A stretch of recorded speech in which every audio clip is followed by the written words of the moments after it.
آزاد Jammu Kashmir university Muzaffarabad کے زیر اہتمام یوم یکجہتی کشمیر کے حوالے سے منعقدہ مرکزی سیمینار سے خطاب کرتے ہوئے مقررین نے 5 فروری کے دن کو کشمیریوں کے زخموں پر مرہم قرار دیتے ہوئے لائن آف کنٹرول کی دوسری جانب آباد بھارتی ظلم و استبداد کا شکار مظلوم کشمیری بہنوں اور بھائیوں کو یقین دلایا ہے کہ وہ اپنے حق خود ارادیت کی جدوجہد میں تنہا نہیں۔ پاکستان اور آزاد کشمیر کی حکومتیں عوام اور دنیا بھر میں آباد پاکستانی، کشمیری اور انصاف پسند افراد اور اقوام ان کی پشت پر کھڑے ہیں۔ منگل کے روز ایک عظیم الشان سیمینار بعنوان تحریک آزادی کشمیر کے موجودہ تناظر میں یوم یکجہتی کی اہمیت سے خطاب کرتے ہوئے سابق chief justice retired Syed Manzoor Hussain Gilani, vice chancellor Jamia Kashmir professor doctor Muhammad Kaleem Abbasi, Amir Jamaat Islami Azad Kashmir و Gilgit Baltistan doctor Muhammad Mushtaq, additional chief secretary development محترمہ Midhat Shahzad, executive director centre for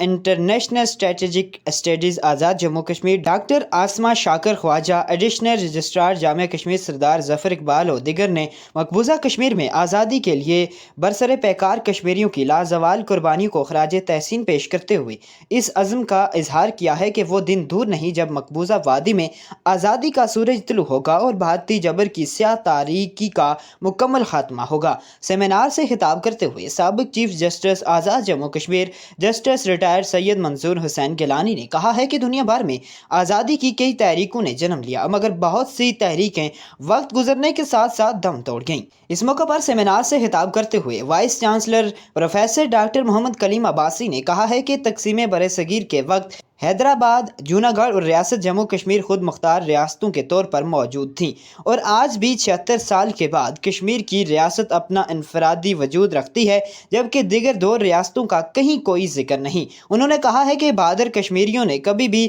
بھارتی تسلط کو قبول نہیں کیا، اور یہ ریاست کے عوام ان کی قربانیوں پاکستان کے ہی مرہون منت ہے کہ کشمیر کا مسئلہ آج بھی زندہ ہے۔ منیب عباسی، کنٹری نیوز، آزاد کشمیر۔